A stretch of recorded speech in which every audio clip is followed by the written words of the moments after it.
Bienvenue dans le podcast La Dose, là où tu te prépares à te mettre la dose. Aujourd'hui, je vais te parler de l'entraînement en chaleur et comment celui-ci peut te permettre d'augmenter ta masse en hémoglobine, diminuer tes pertes en électrolytes, mieux préserver ton glycogène et encore bien d'autres bénéfices. Mais avant, je dois te parler de l'histoire du stagiaire en boulangerie. Qu'est-ce que ce stagiaire en boulangerie a à voir avec l'entraînement en chaleur ? Dans un petit village, au centre de celui-ci, se trouvait une boulangerie dont les villageois étaient très satisfaits. Le boulanger, toujours habillé de son tablier blanc, qui serrait son ventre de bien portant, salua les premiers clients poussant la porte d'entrée et servit le pain encore chaud et croustillant. Les fournées se succédèrent jusqu'à la fin de journée au rythme habituel et le boulanger rentra chez lui. Le lendemain, à l'odeur du café matinal, vint se heurter un hurlement. Alors que le boulanger préparait ses 4 tartines au beurre en guise de petit déjeuner, à la seconde où il mit la première dans sa bouche, il la recracha et devint furieux. Se précipitant à l'arrière de la boutique, il trouva le responsable de l'horrible pain produit ce matin et qui mettait en péril sa réputation. C'était le stagiaire qui s'était misérablement trompé sur la recette et avait ajouté bien trop d'eau à la farine, formant une pâte déstructurée et sans les arômes ordinairement développés. Maintenant que tu connais l'histoire du stagiaire en boulangerie, tu connais aussi le mécanisme à l'origine de l'amélioration des performances grâce à l'entraînement en chaleur. Ton sang, c'est une pâte avec du plasma, des globules rouges et des globules blancs. La chaleur, c'est un stagiaire qui vient vider l'eau de tes cellules, qui se déverse alors dans le sang, ce qui augmente le volume plasmatique. Tes reins détectent que ton sang est déséquilibré et interviennent non pas pour mettre de la farine, mais pour ajouter des globules rouges afin que le ratio normal entre plasma et hémoglobine soit respecté. C'est ainsi que tu te retrouves avec plus de globules rouges, qui sont les bateaux qu'empruntent les molécules de dioxygène absorbées par tes poumons pour voyager jusqu'à tes muscles par le sang. Et comme plus de globules rouges égale plus de bateaux, égale plus de dioxygène transporté, égale plus de dioxygène arrivant aux muscles, alors tes muscles deviennent plus efficaces et résistants à l'effort. Clairement, on obtient les mêmes bénéfices qu'avec un stage en altitude, sauf que c'est beaucoup plus simple, rapide et moins coûteux à mettre en place. Et pour rappel, le dopage à l'EPO, populaire avec le cyclisme des années 90-2000, consiste justement à stimuler la production de globules rouges avec les effets que l'on a tous en tête. Il suffit de se rappeler de Lance Armstrong et ses attaques incessantes dans les cols du Tour de France. Sans aller jusqu'à son niveau, on peut tout de même parler de l'entraînement en chaleur comme d'un dopant naturel, puisque effectivement, il y a amélioration des performances.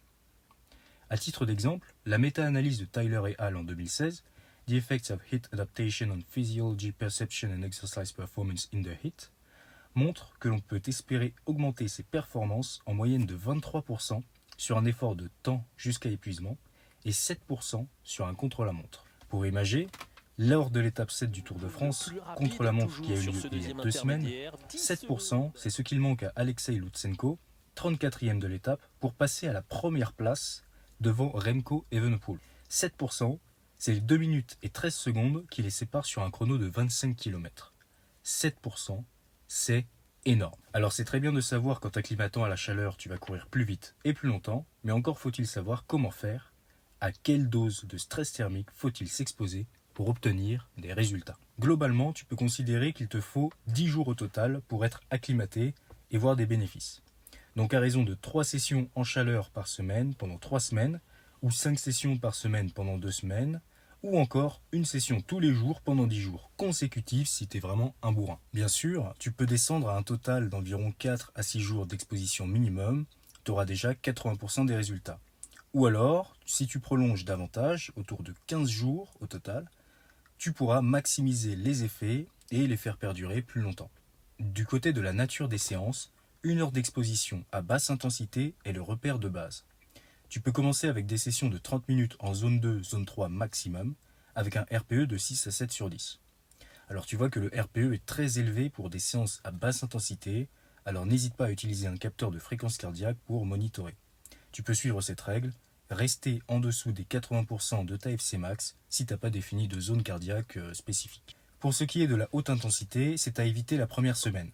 Tu peux ensuite l'incorporer progressivement, cependant, ce type de séance semble augmenter drastiquement la charge interne, la fatigue, et donc favorise le risque de surentraînement. Il est préférable, selon ma logique, d'effectuer ces séances en environnement tempéré, le matin par exemple, et garder la chaleur pour les sessions à basse intensité. On cumule ainsi les avantages d'un entraînement équilibré avec exposition à la chaleur et un risque moindre de surentraînement. Enfin, la question qui demeure, c'est à quelle température effectuer ces séances pour qu'elles soient efficaces, mais pas dangereuses au risque de faire un coup de chaleur. Dans les expériences scientifiques, souvent on est dans un labo, un environnement contrôlé, et l'on peut choisir la température et l'humidité de l'air. Dehors, c'est une autre histoire, car on ne peut pas contrôler la météo. Mais contrairement à ce que je pensais, au final, on s'en fout. En effet, il n'y a pas de climat très précis, miracle, pour avoir des résultats. On est plutôt sur un spectre de conditions climatologiques assez large, avec un minimum et un maximum.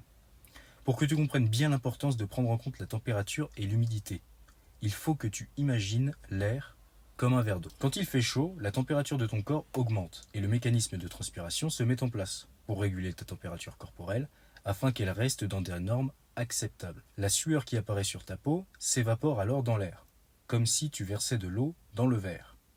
Problème, si le verre est déjà bien rempli, tu ne vas pas pouvoir y verser beaucoup d'eau.